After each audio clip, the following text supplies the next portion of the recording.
मंडळी 8 एप्रिल 2024 रोजी आहे सोमवती अमावस्या। सोमवारी येणारी अमावस्या तिथी सोमवती अमावस्या म्हणून ओळखली जाते। या दिवशी काही प्रभावी उपाय केल्याने घरातील सर्व आर्थिक अडचणी या दूर होतात। आपल्यावर काही आर्थिक संकट असेल, या सर्व समस्यांमधून जर बाहेर पडायचे असेल तर प्रभावी ज्योतिषशास्त्रीय उपाय हे केले जातात।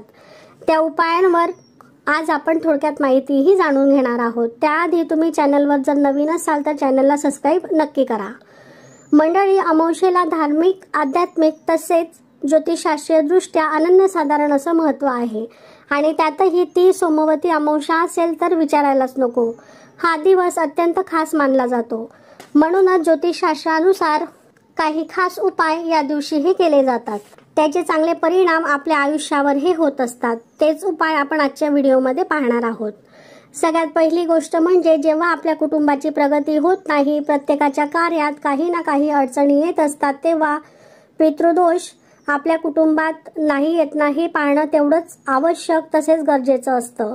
आणि जर या बाबतीत तुम्हाला काही माहिती नसेल तर सोमवती अमावस्येच्या दिवशी पितरांसाठी तर्पण विधी हा केला जातो। यामुळे पितृदोष आपोआप दूर होतात। या दिवशी पितरांच्या शांतीसाठी केलेलं दान, मग ते कोणतंही दान असो, अन्नदान असेल, वस्त्रदान असेल, हे सुद्धा आपल्याला मोक्षप्राप्तीही करून देत असतात। पितरांसाठी केलेली ही सेवा सोमवती अमावस्येला आपल्या जीवनातील सर्व समस्या हे दूर करतात। मंडळी, आता आपण आर्थिक समस्या असतील तर त्यावर कोणते उपाय सोमवती अमावस्येला करता येतील तेही पाहूयात। रात्रीच्या अंधारात शीतल प्रकाश देणारा चंद्रमा अमावस्येला अनुपस्थित असतो।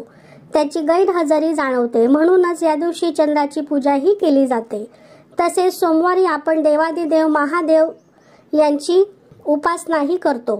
सोमवार महादेवांना समर्पित आहे, म्हणून सोमवती अमावस्येच्या दिवशी विशेष अशी पूजा आपण महादेवांचीही करायची आहे। त्याचबरोबर चंद्राची देखील पूजाही या दिवशी केली जाते। देवादिदेव महादेव आणि चंद्राची पूजा याला विशेष महत्त्व आहे। सोमवारी संध्याकाळी सूर्यास्तानंतर शुचिर्भूत होऊन देवाजवळ दिवा लावावा, दीपधूप दाखवावा, महादेवांची आरती म्हणावी आणि कापूर आरती करून पूर्ण घरामध्ये ती फिरवावी।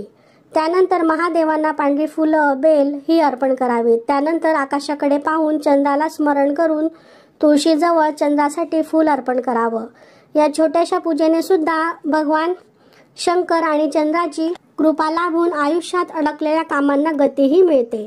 अडचणींवर मात करण्याचे नवनवीन मार्ग हे सापडतात, असा भक्तांचा अनुभव आहे। ज्योतिषशास्त्रीय उपाय खूपच प्रभावी मानले जातात। पुढचा उपाय म्हणजे सकाळी लवकर उठून स्नान करून स्वच्छ वस्त्र परिधान करावीत, पाण्याचा एक कलश घ्यावा, त्यात लाल चंदन आणि गूळ मिसळून सूर्यदेवाला त्या पाण्याने अर्घ्य अर्पण करावं, अर्थात सूर्यनारायणाला ते जल अर्पण करावं। त्यानंतर तुळशी मातेजवळ तुपाचा दिवा लावावा, पाणी शिंपडावं व दीपधूप दाखवावा। जर तुम्हाला शक्य असेल तर 108 वेळा प्रदक्षिणाही घालावी। या उपायाने मनुष्य आर्थिक समस्येतून बाहेर पडतो असं म्हणतात। आणखीन एक उपाय आहे जो सोमवती अमावस्येला केला जातो, तो म्हणजे भगवान श्री हरी विष्णू आणि पिंपळाच्या झाडाची पूजा। खास करून पिंपळाच्या झाडाची पूजा व 108 वेळा प्रदक्षिणाही घालाव्यात। सुरुवातीला 8 परिक्रमेमध्ये कच्च्या सुताचा धागा घेऊन 8 वेळा तो झाडाला बांधायचा आहे आणि त्यानंतर अन्नदान किंवा फळांचं वाटपही केलं जातं। याने देखील धनधान्याने घर भरून जाते, तसेच कुटुंबातील आर्थिक अडचणीही दूर होतात। आता मेहनत कष्ट करून देखील जर हातात पैसा टिकत नसेल किंवा पाहिजे तसा मोबदला आपल्याला मिळत नसेल तर सोमवती अमावस्येला संध्याकाळी घराच्या ईशान्य कोपरा म्हणजे पूर्व आणि उत्तर दिशा यातील मधला कोपरा, तर या कोपऱ्यात दिवा लावावा व त्या दिव्यामध्ये लाल रंगाच्या दोऱ्याची किंवा कलाव्याची वात ही लावावी। त्यामध्ये थोडं केसरही घालावं। या उपायाने माता लक्ष्मी प्रसन्न होतात। घरात धनधान्य, समृद्धी, बरकत ही होत असते।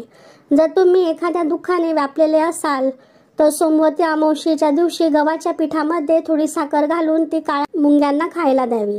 यामागे विचार एवढाच आहे की मुंगी हा अतिशय लहान जीव आहे, त्या जीवाची जेवणाची सोय म्हणजेच त्याची काळजी तुम्ही घेता, यामुळे निश्चितच तुमचेही दुःख दूर होणारच, यात काही शंकाच नाही।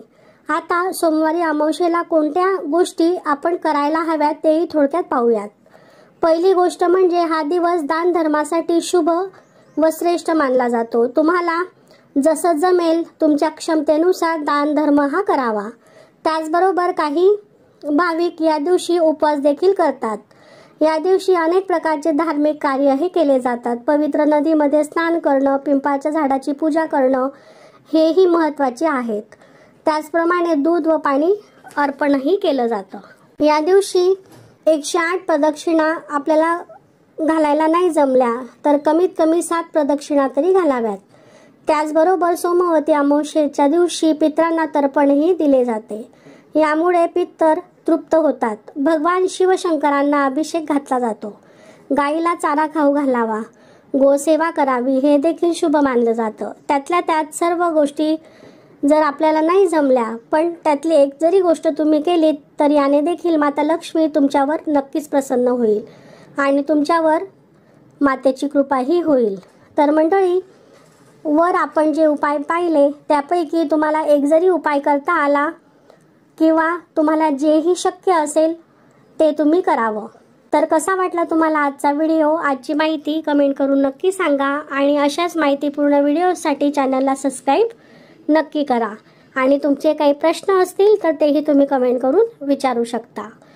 श्री स्वामी समर्थ।